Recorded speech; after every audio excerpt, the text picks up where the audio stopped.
Commander Vex stood on the bridge of his massive ship and looked down at the small blue planet spinning below him. The planet called Earth looked so peaceful from up here, but he knew that looks could lie. His pale blue skin glowed softly under. The bright lights of his command center and his 4 long arms moved across the control panels with practiced ease.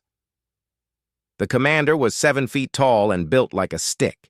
His people, the Kalari, had ruled the galaxy for thousands of years by being smart, not strong. They never fought wars with guns and bombs. Instead, they studied their enemies first. They learned everything about how other species lived and thought and moved. Then they used that knowledge to defeat them without firing a single shot today. Vex was hunting for something very special. He needed a human, a living, breathing human that his science team could study and learn from. The humans were next on the Kalari list of planets to conquer, but first they needed to understand what made these strange creatures tick. His ship had been watching Earth for 3 months now. The scanners had been recording everything humans did, how they moved, how they talked, how they lived. Most humans seemed weak and soft compared to the strong races the Kalari had conquered before. But Vex was careful. He knew that even weak-looking creatures could surprise you if you were not prepared. The scanner officer called out from his station, "Commander, we have found a perfect target. A single human, female walking alone in the forest area designated as North America. She appears to be isolated from other humans and shows no signs of advanced technology." Vex moved to the main viewing screen and studied the image. The human looked tiny compared to his own tall frame. She had black hair tied back in a simple style and wore dark clothing that seemed designed for outdoor activities. Her name, according to their intelligence files, was Park Ji-Hai, and she was 28 years old. What made her perfect for their needs was that she was completely alone. The forest around her stretched for miles in every direction, with no other humans anywhere close by.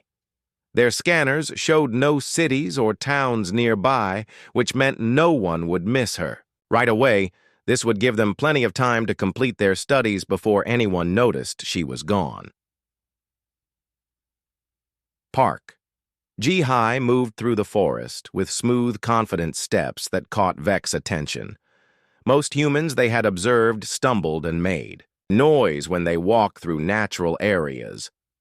But this one moved like she belonged there, like the forest was her home. She stepped over fallen logs and around rocks without even looking down. Her eyes constantly scanned the trees around her as if she was watching for something. The commander did not know that Ji-Hai had been living in wild places her whole life. She worked as a survival instructor, teaching other humans how to stay alive in dangerous situations. She could build shelters from nothing but sticks and leaves. She could find food and water in places where most people would starve. She could start fires without matches and navigate without compasses. She had spent 10 years in the human military learning how to fight and survive. In the worst conditions, her small body was packed with muscles that had been built by years of climbing mountains and running through deserts. She had survived in frozen wastelands where the cold could kill in minutes and in jungles where poisonous creatures hid behind every leaf. But Vex saw none of this when he looked at her. All he saw was a small, weak-looking female who would be easy to capture and study. She looked so fragile standing there in the forest that he almost felt sorry for what they were about to do to her, prepare the transport beam he ordered his crew. "The science team will want to begin their examinations immediately." The weapon officer nodded and began charging the capture system. "Sir, the target is too small to require full power settings. We can bring her aboard with minimal energy." "Output," Good Vex replied. "Keep the beam gentle. We need her undamaged for the studies."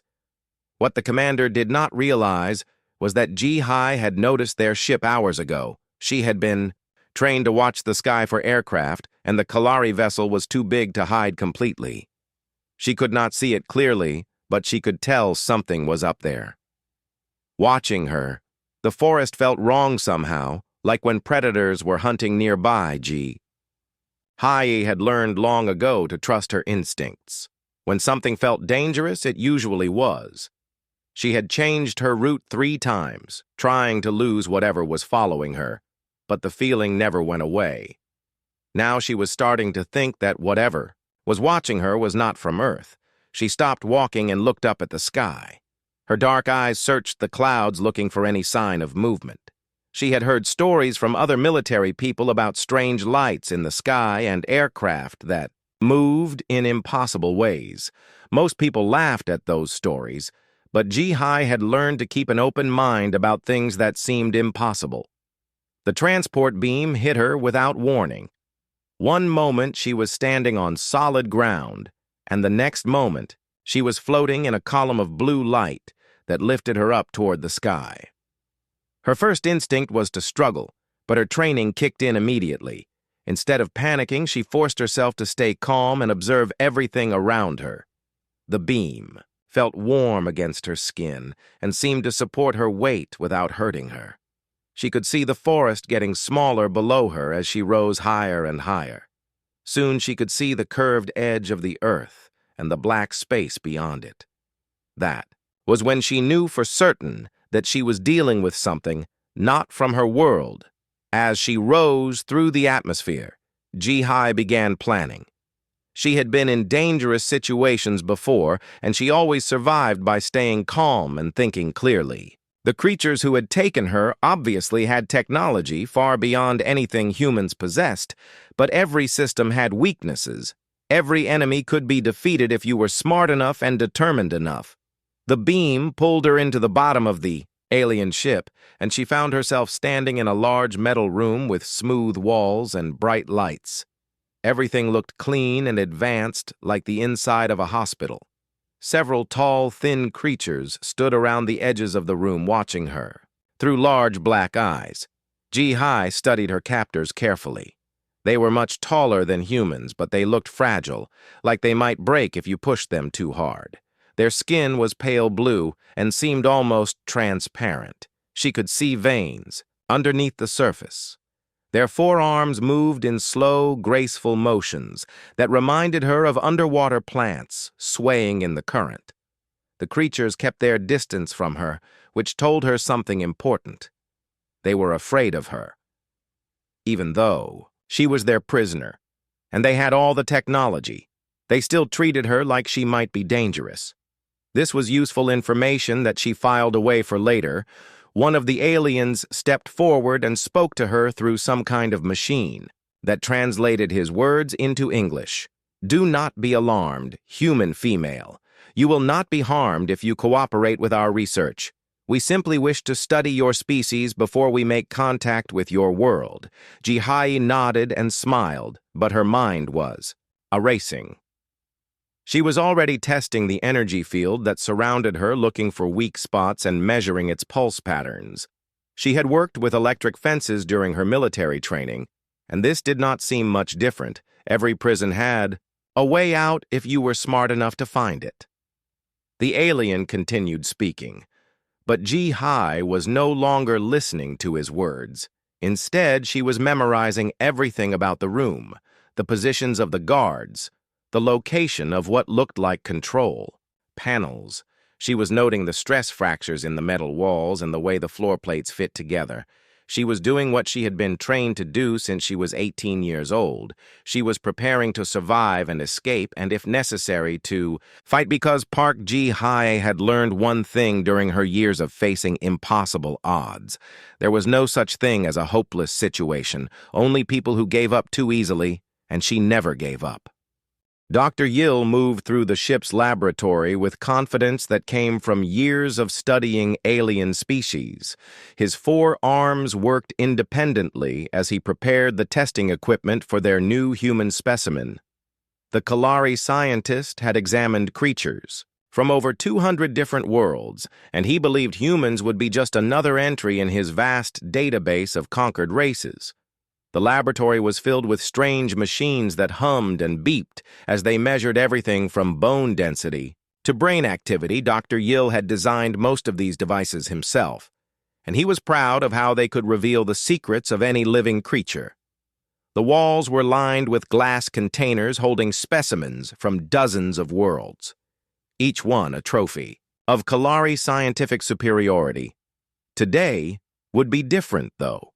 Today he would finally get to examine a creature from the legendary Deathworld called Earth.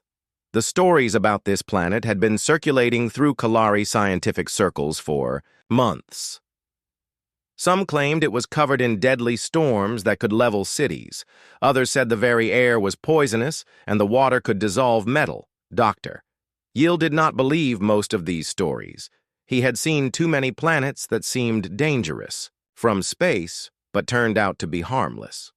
Once you understood them, Earth might have harsh weather and dangerous animals, but its dominant species looked no more threatening than the dozens of other soft-bodied creatures he had studied. The guards brought Park Ji-Hai into the laboratory, still surrounded by the energy containment field. She looked even smaller inside the bright, sterile room, dwarfed by the tall alien equipment. Her dark eyes moved constantly, taking in every detail of her surroundings. Dr. Yill noticed that she did not seem frightened like most specimens. Instead, she appeared to be studying the room with the same intensity that he usually reserved for his test subjects. Fascinating, he murmured to his assistant. This human shows no signs of panic or distress. Most species would be cowering by now or attempting to communicate with us desperately. But look at her behavior. She is observing and analyzing as if she expects to use this information later. Dr. Yill activated the first series of tests, beginning with basic physical measurements. The scanners would tell him everything about the humans: bone structure, muscle density, and organ function. He expected to see the typical results of a species evolved on a low-gravity world, with minimal environmental pressures. The first shock came when the strength measurements began. Ji-Hai was asked to grip a metal bar that would measure her hand strength. Dr. Yill watched the readouts climb higher and higher until they passed the maximum levels for creatures twice her size. The metal bar itself began to bend under the pressure of her small fingers. Impossible, Dr. Yill whispered, checking his equipment for malfunctions. But the machines were working perfectly. The human female was actually generating enough force to damage their testing apparatus, something that should have been impossible for a creature from such a peaceful-looking world. The endurance tests produced even more disturbing results. Dr. Yill placed Ji-Hai on a running machine that was designed to measure cardiovascular limits in alien specimens. Most creatures would collapse within minutes as the machine gradually increased speed and resistance. But the human female ran for 3 straight hours. Without showing any signs of fatigue, her breathing remained steady and controlled, while her heart rate barely increased. Dr. Yill's machines registered cardiovascular efficiency levels that exceeded their measurement capabilities. According to his readings, this small human possessed the stamina of a Kalari military assault trooper combined with the lung capacity of a deep-sea predator. But the most shocking results came during the pain tolerance testing. Dr. Yill had developed a series of mild electrical stimulations that would measure how different species responded to discomfort. The test was designed to find psychological breaking points that could be used to control captured specimens. What Dr. Yill did not know was that Ji-Hai had spent years training her body and mind to ignore pain. She had crawled across broken glass during military exercises, endured frostbite while surviving in Arctic conditions, and once walked 15 miles on a fractured ankle to reach safety. Alien pain simulation felt like gentle tingles compared to what Earth had taught her to endure. Ji-Hai sat perfectly still during the electrical testing, her expression never changing, even as Dr. Yill increased the power levels far beyond what should have been tolerable. The machines registered impossible pain threshold readings that suggested this human could withstand torture techniques that would break the minds of most galactic species. Dr. Yill stepped back from his control panel, his large, black eyes wide with disbelief. According to every measurement his equipment had taken, This small human female possessed the physical capabilities of their elite Special Forces troops. She had the strength of heavy world warriors, the endurance of long-range scouts, and the pain tolerance of their most hardened military veterans. "How is this possible?" he whispered to his assistant. "This creature comes from a world that our surveys indicated was populated by a peaceful agricultural species. They should be weak and easily controlled like the Zentari farmers or the Moklan herd keepers."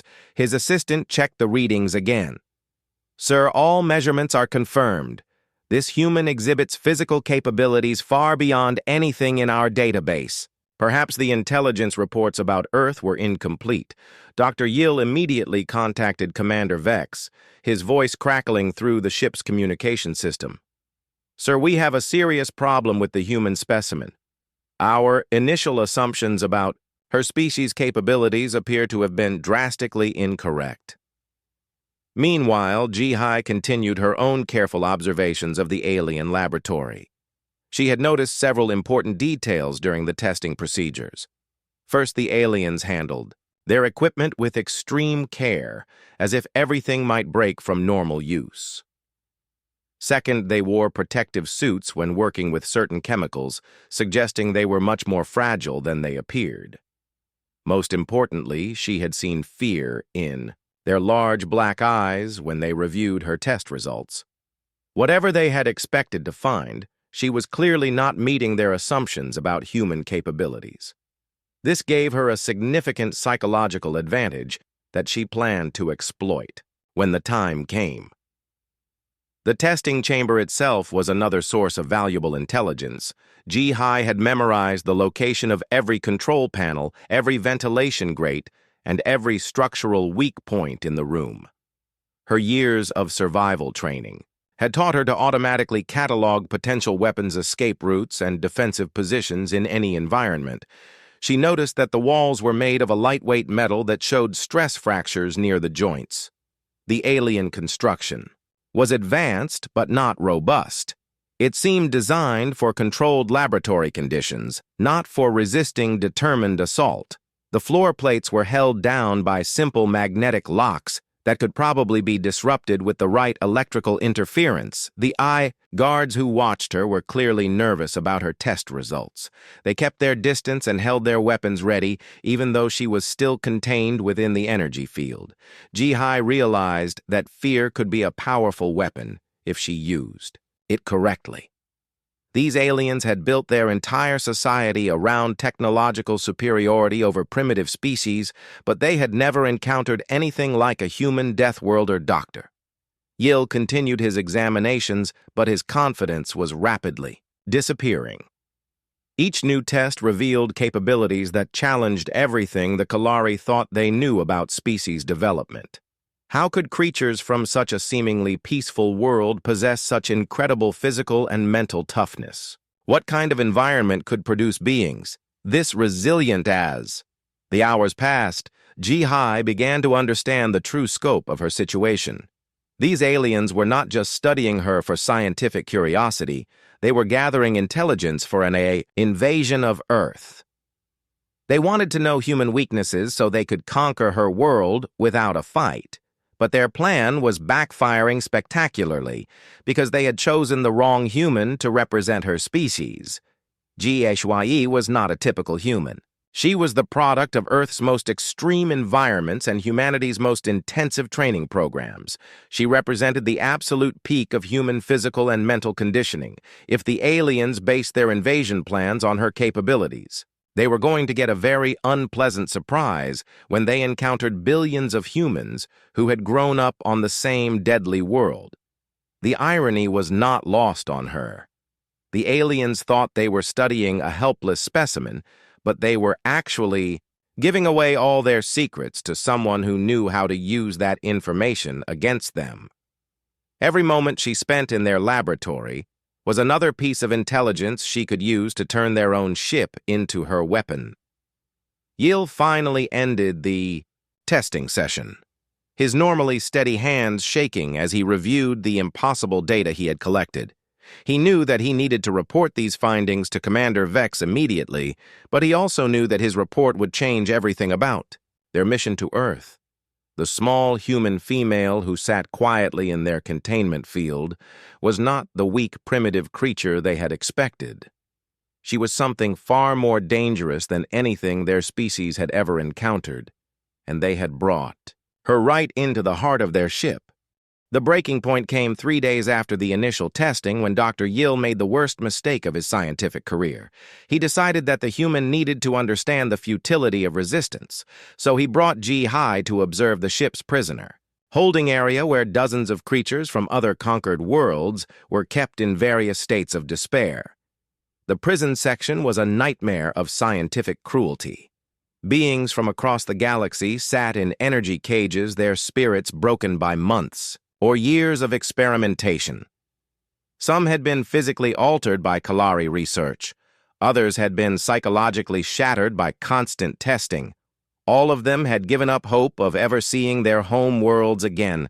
Dr. Yill walked Ji-Hai past cage after cage, pointing out specimens that had once resisted capture but were now completely compliant. He explained in clinical detail how each species had been broken down through careful application of pain and isolation techniques, his translator rendered, his words in cold, mechanical tones that made the horror even worse. "Look at this Zentari warrior," he said, stopping in front of a cage containing a large reptilian creature that once conquered half a star system. Now it cannot even lift its head when we approach complete psychological breakdown achieved through systematic application of controlled stress. Ji-Hai listened to every word while something cold and terrible began building in her chest.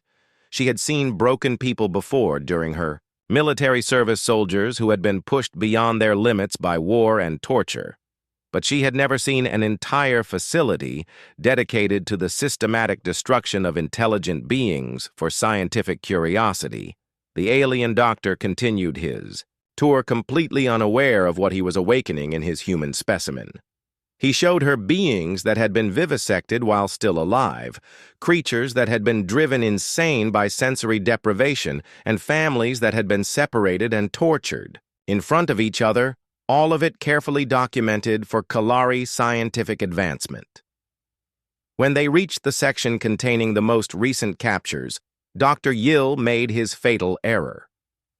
He showed Ji-Hai a group of small furry creatures that reminded her of Earth puppies. They huddled together in their cage, making soft, whimpering sounds that needed no translation. "These specimens are from a world we conquered last month," he explained. "Their emotional responses to separation make them excellent subjects for psychological research. We have been studying how their family bonds can be used to control their behavior." That was the moment when Park Ji-Hai stopped being a prisoner and became something far more dangerous. Her survival instincts, fully activated, flooding her system with adrenaline and focusing her mind on a single objective: eliminate the threat. Her military training kicked in, overriding every other consideration with the simple, brutal logic of combat.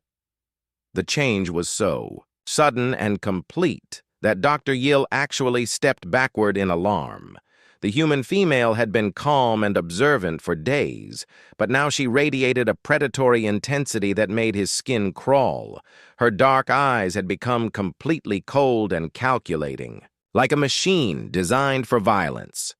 What Dr. Yill did not understand was that he had just shown a human Deathworlder exactly why she needed to fight. Humans had evolved as pack hunters, with powerful protective instincts that had been refined by millions of years of defending their young and their communities. Ji-Hai was not just seeing victims, she was seeing beings that needed her protection. The transformation happened so quickly that the guards barely had time to react. Ji-Hai moved with explosive speed that her days of apparent compliance had not prepared them for. Her elbow connected with the nearest guard's breathing apparatus, shattering the delicate device and sending the alien gasping to the floor before the other guards could raise their weapons. She had rolled under their grasping arms and reached the section's control panel. Her years of wilderness survival had taught her to repair and modify equipment under extreme pressure, and alien technology followed the same basic principles as human electronics. The control panel sparked and flickered as Ji-Hai fingers found the right connections. Her military training had included basic demolition and electronic warfare, and she quickly identified the power coupling that controlled the prison cells. The guards were shouting in their alien language, but she ignored them completely, with a sound like thunder. The energy barriers around dozens of cages suddenly failed. Creatures that had been prisoners for months or years found themselves free for the first time since their capture. The effect was immediate and chaotic, as beings that had given up hope suddenly realized they had a chance to fight back. Ji-Hai grabbed a piece of broken equipment from the damaged control panel and used it to smash the emergency lockdown controls. The ship's automatic systems began wailing alarms in frequencies that hurt the aliens. Sensitive hearing, but only made her more focused and determined. The guards tried to surround her, but they had never dealt with anything like human close-quarters combat. Their weapons were designed for long-range precision, not for fighting a small, fast opponent who moved like liquid violence. Ji-Hai used their own size against them, ducking under their arms and striking at their equipment and breathing apparatus. Within minutes, the entire prison section had erupted into chaos. Freed prisoners were attacking their former captors while Ji-Hai moved through the battle like a force of nature. She seemed to be everywhere at once, helping the weak creatures escape, while systematically destroying every piece of Kalari equipment she could reach. Dr. Yill tried to activate the emergency containment protocols, but discovered that the human had somehow damaged the primary control systems. Her improvised sabotage had sent power surges through critical circuits, causing failures throughout the ship's network. The sophisticated alien technology was proving surprisingly vulnerable to brute force applied in unexpected ways. Commander Vex arrived with a full security team, only to find his prison section in complete revolt.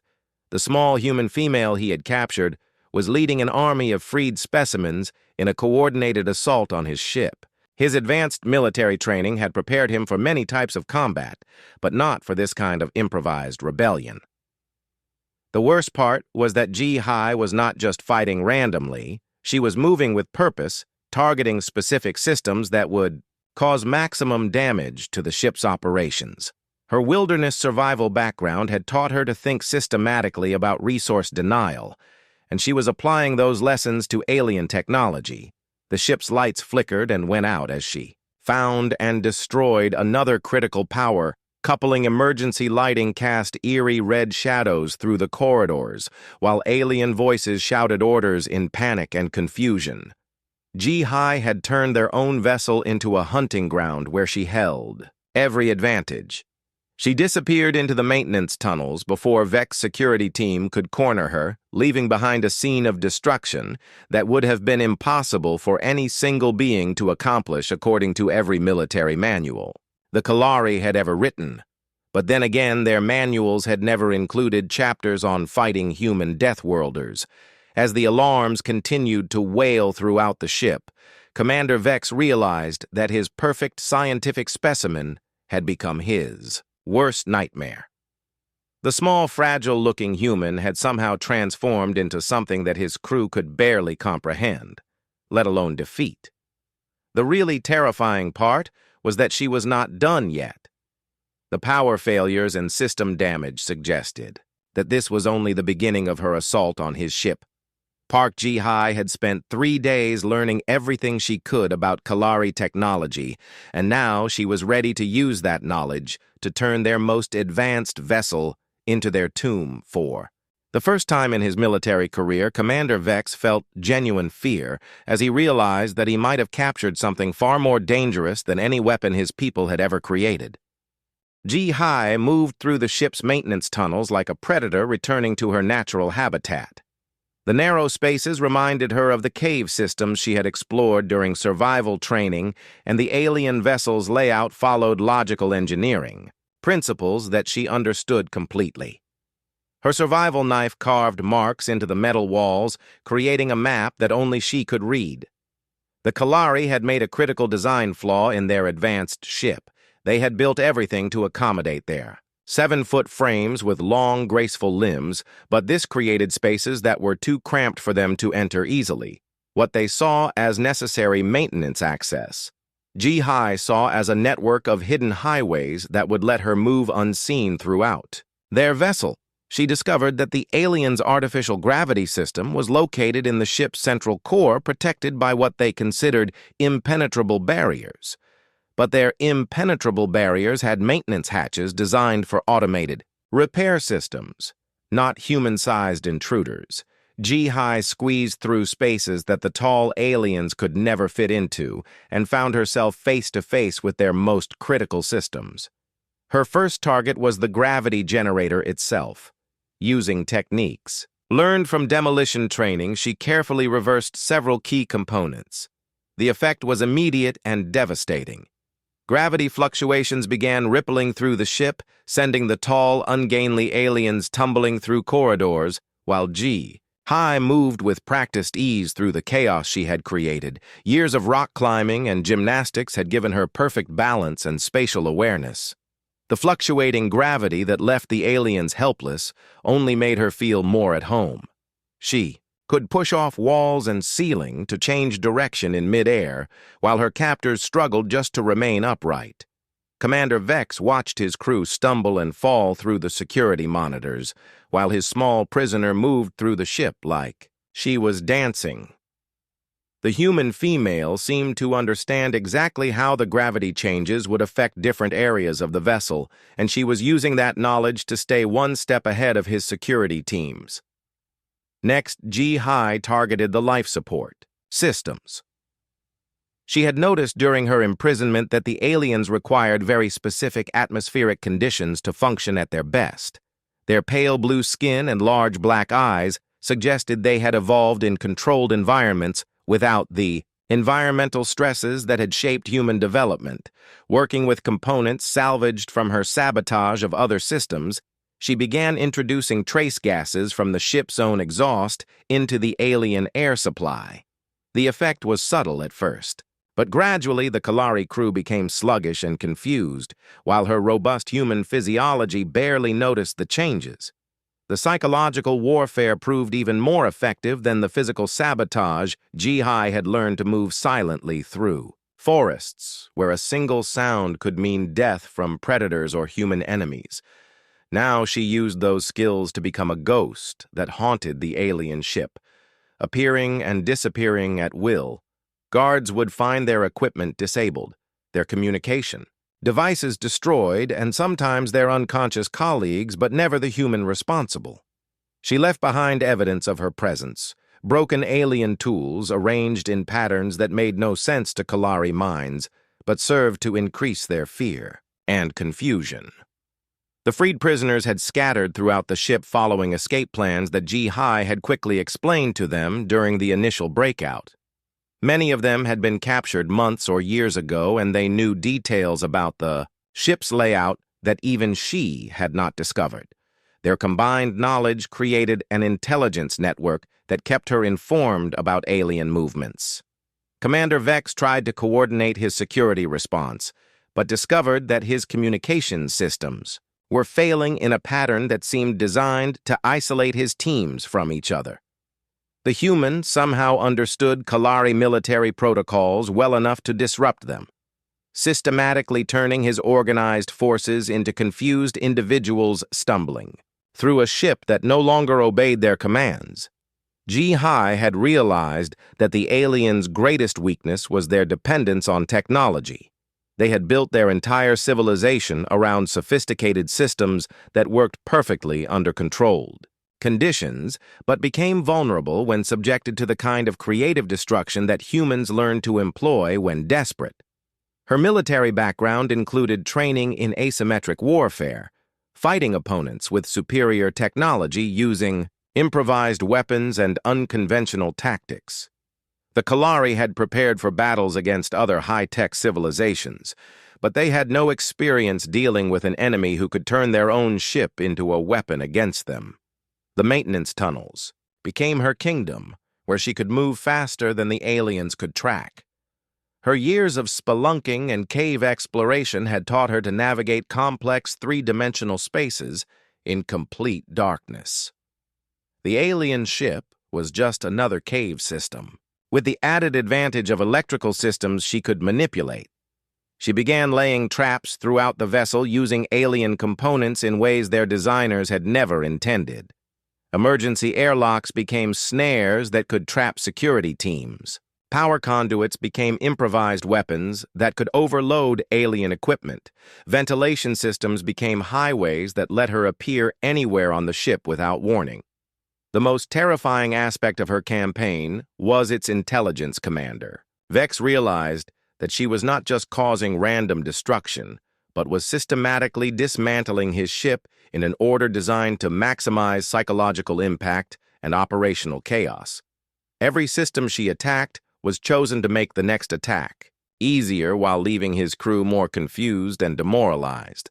Dr. Yield tried to analyze her tactics from a scientific perspective, but found himself confronting something beyond his experience. The human female was displaying cognitive abilities that exceeded his models for Deathworld evolution. She was adapting to alien technology faster than should have been possible, while implementing strategies that suggested military training far beyond what their intelligence had indicated. The ship's computer systems began failing in cascade patterns as HFY found ways to introduce human-style thinking into alien programming. Her basic electronics knowledge from military service was proving surprisingly applicable to Kalari technology.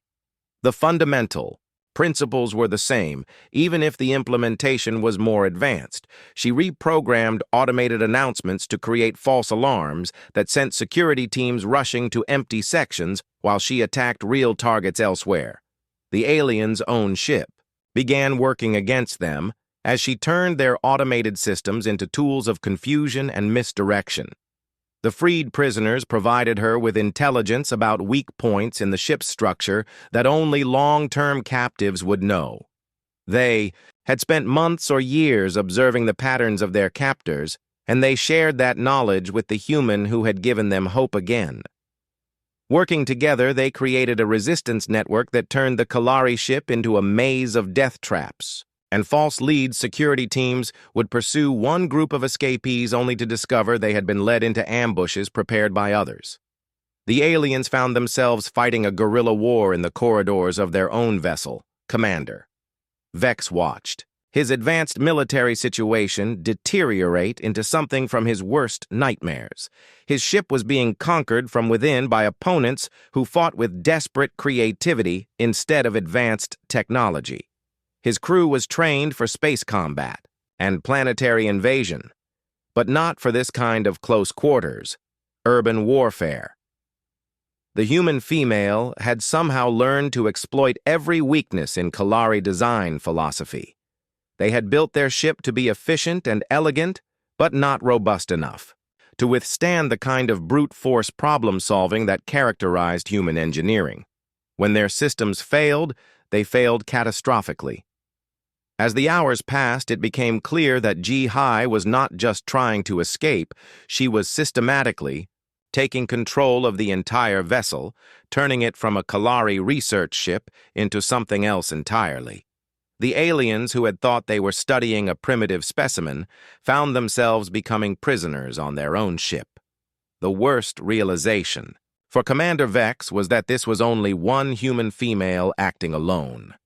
If this was what a single human could accomplish when motivated, what would happen when the Kalari fleet encountered an entire planet full of beings like her? The answer to that question was something he was beginning to fear he might never live long enough to find out. The final confrontation took place on the ship's bridge, where Commander Vex made his last desperate stand with the handful of crew members who were still capable of fighting. The once pristine command center was now a maze of sparking consoles and flickering emergency lights, while the smell of burned alien electronics filled the recycled air. When HFY finally appeared on the bridge, she looked nothing like the small, helpless prisoner they had captured days earlier. Her clothing was torn and stained with alien blood. Her hands were cut from crawling through sharp metal ducts, and her dark hair hung loose around a face that had been marked by battle. But her eyes still burned with the same fierce intelligence that had carried her through every challenge. The surviving Kalari crew shrank back in terror when they saw her, not because of her physical appearance, but because of what she represented. She was living proof that their entire world view had been built on a lie technology, and size meant nothing when facing the kind of adaptive intelligence that Earth had forged in its children. Commander Vex tried one final time to use his ship's weapons against the escaped prisoners, but discovered that every system he attempted to activate had been sabotaged or reprogrammed. HFY had spent hours learning the vessel's control systems, and she had anticipated every possible response her captors might make. The navigation computers reported that they were somehow flying backwards, through space. The weapons targeting systems insisted that the ship was shooting at itself.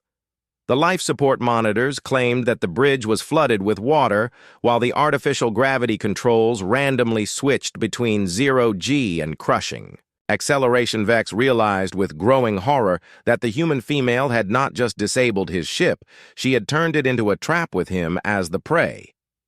Every command he gave made the situation worse as alien systems tried to follow contradictory programming that followed human logic instead of Kalari engineering principles. The psychological impact on the remaining crew was devastating. These aliens had built their entire civilization on the belief that technological superiority guaranteed victory against primitive species. Now they faced the terrible understanding that they had encountered something that could adapt, overcome, and conquer any advantage through pure determination and creativity. Dr. Yill cowered behind his science station, watching years of research data being transmitted to every corner of the galaxy. His careful records of alien experiments and prisoner abuse were being broadcast on frequencies that would reach dozens of civilizations. The evidence of Kalari war. Crimes would destroy their species' reputation for generations. The most terrifying aspect of their defeat was realizing that HFY had never intended simply to escape. Instead, she had systematically gathered intelligence about Kalari operations, military capabilities, and the locations of other prisoner ships. Her rebellion had been a data-gathering operation disguised as a rescue mission. Working with the freed prisoners, she had compiled detailed information about Kalari technology weaknesses, command structures, and the locations of their secret bases. This intelligence was now being transmitted to every resistance group and military force that had reason to oppose the Kalari Empire. The bridge communication system crackled to life as messages began arriving from across the galaxy. Alien governments demanded explanations for the war crimes, evidence they were receiving. Military forces reported that they were analyzing the Kalari tactical information being broadcast from the captured ship. Commander Vex watched his people's empire crumble in real time as their enemies gained access to classified information that would take years to change. The single human female had accomplished what entire enemy fleets had failed to achieve. She had not just defeated one Kalari ship, she had delivered a crippling blow to their entire civilization. HFY stood in the center of the bridge surrounded by her alien allies, while the Kalari crew waited to learn their fate. She had proven that humans were not the weak, primitive species that galactic intelligence had suggested. Instead, she represented something far more dangerous, a creature that could learn, adapt, and overcome any challenge through sheer determination. The freed prisoners had organized themselves into efficient work groups, under her leadership maintaining critical systems and preparing the ship for the arrival of rescue vessels. HFY had transformed a ship full of hopeless victims into a coordinated resistance force that functioned better than the original alien crew. When the first rescue ships finally arrived, they found the Kalari vessel drifting powerless in space with its original crew secured in their own holding cells. The aliens were alive but completely broken, psychologically unable to comprehend how their advanced military ship had been conquered by prisoners using improvised weapons and desperate creativity. The rescue teams included representatives from dozens of species that the Kalari had attacked over the years. Many of them had lost family members to alien experiments, and they were eager to learn how the notorious research vessel had been captured. The story of Jihaya's rebellion spread quickly through galactic communication networks. Intelligence analysts across the galaxy began revising their assessments of Earth and its inhabitants. The planet that had seemed so peaceful from space was revealed to be a death world that produced beings of incredible resilience and adaptability. Humans were reclassified from potential victims to potential allies or enemies depending on how they were approached. The Galactic Union's research into Deathworlders took on new urgency, but now it was driven by fear rather than academic curiosity. Reports began flowing in about Earth describing a world so hostile that its dominant species had evolved beyond anything the galaxy had previously encountered. Commander Vex survived to face trial for his war crimes, but he never recovered from the psychological trauma of being systematically defeated by what he had assumed was helpless prey. His detailed reports about human capabilities became required reading in alien military academies, serving as a warning about the dangers of underestimating any species. For Ji-Hai, the experience reinforced lessons she had learned during years of survival training on Earth. Success was not about. The alien crew slowly began to understand that they were not dealing with random acts of sabotage, but with the methodical dismantling of their ship by someone who understood both engineering principles and psychological warfare. Ji-Hai had spent days learning their systems, and now she was taking them apart piece by piece in an order designed to create maximum fear and confusion. Her next target was the ship's main computer core, which controlled everything from life support to navigation. The Kalari had protected it with multiple security barriers and armed guards, but they had not considered that someone might approach it through the waste recycling system. Ji-Hai crawled through pipes that carried the ship's liquid waste, emerging directly inside the core chamber. The computer systems were more advanced than anything on Earth, but they still followed basic logic patterns that she could understand. Her military training had included basic computer infiltration, and she discovered that alien programming languages were not that different from human ones. Numbers were numbers and commands were commands, regardless of what species wrote them. Working quickly before the guards could respond to the alarms, she began introducing changes to the ship's operational protocols. The navigation system suddenly thought the ship was upside down. The life support computers decided that the crew quarters needed to be flooded with cleaning chemicals. The artificial gravity controls received commands to create random fluctuations throughout the vessel. The effect was immediate and devastating. The ship began shaking itself apart as different systems tried to follow contradictory orders. Lights flickered on and off in patterns that hurt alien eyes, while sound systems played emergency alerts at frequencies that caused the Kalari physical pain. Dr. Yil tried to establish communication with Ji-Hai through the ship's announcement system, not understanding that he was dealing with someone whose moral code would never allow her to abandon other prisoners. He offered to release the remaining captives if she would surrender herself, thinking that this would appeal to her sense of self-preservation. Instead, his offer only confirmed what she had suspected. There were more prisoners hidden elsewhere on the ship, beings who needed her help. His attempt at negotiation had just given her intelligence about targets she had not yet discovered. Ji-Hai's rescue mission through the ship's secondary prison areas became the stuff of legend among the surviving aliens. She moved through the detention sections like a force of nature, dismantling containment systems and freeing creatures that had been trapped for months or years. Many of these beings had given up hope, but the small humans' fierce determination inspired them to fight alongside her. The freed prisoners came from dozens of different worlds, each with their own unique abilities and knowledge.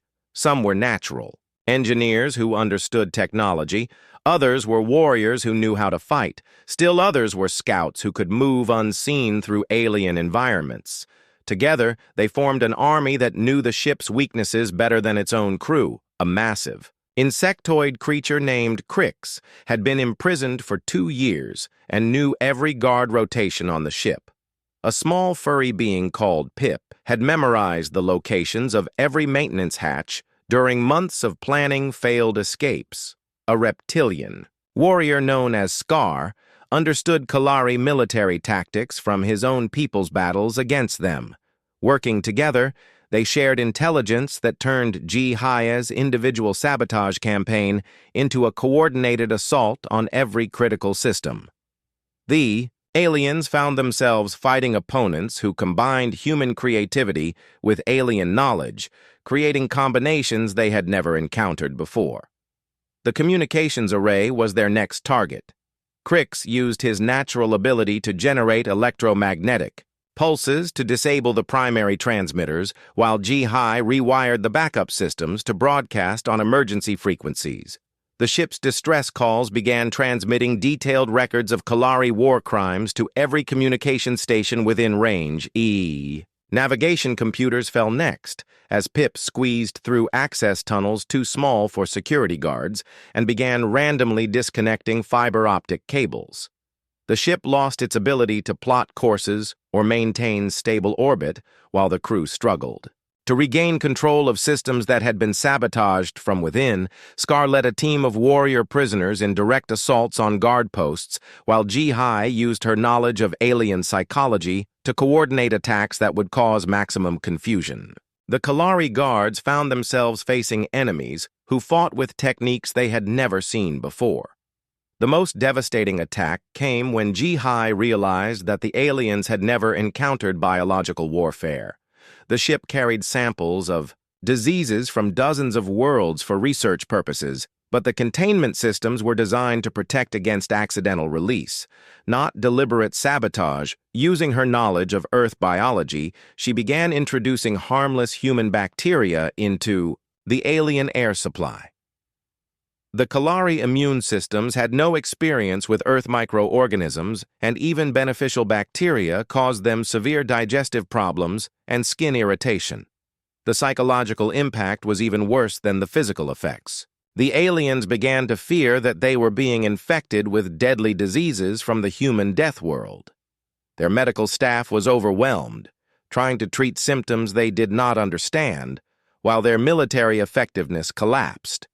Commander Vex tried to organize a final assault to retake his ship, but discovered that his crew was too sick and demoralized to mount effective resistance.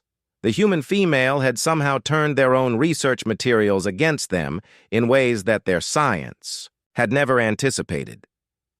The ship's weapon systems were Ji-Haya's final target.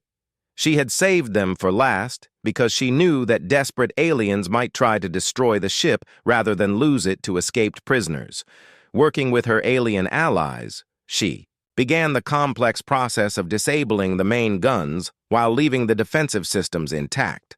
The Kalari had built their weapons to be powerful and precise, but not robust enough to withstand the kind of creative sabotage that human military engineers learned to employ. Crix's electromagnetic abilities could overload sensitive targeting computers, while Pip's small size let him reach components that were supposed to be inaccessible as each weapon system failed.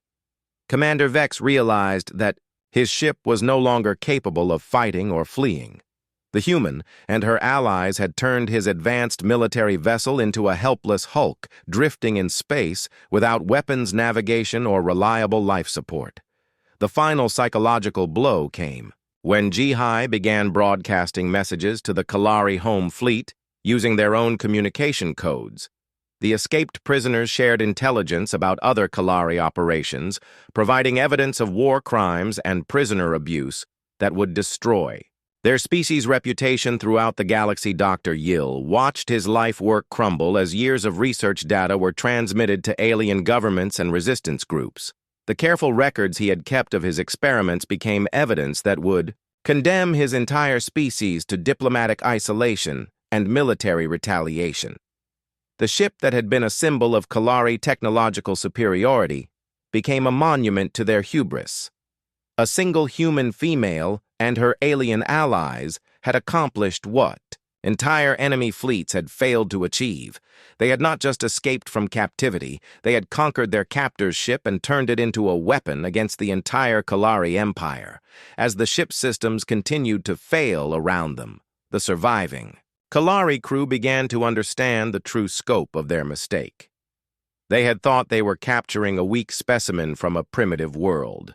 Instead, they had brought aboard something that would change the balance of power in the galaxy forever. Commander Vex sat in his command chair watching his bridge screens flicker and die, while emergency lighting cast red shadows across the faces of his terrified crew. The small human female he had dismissed as harmless had proven that size and technology meant nothing when facing the kind of determination that only a death world could produce.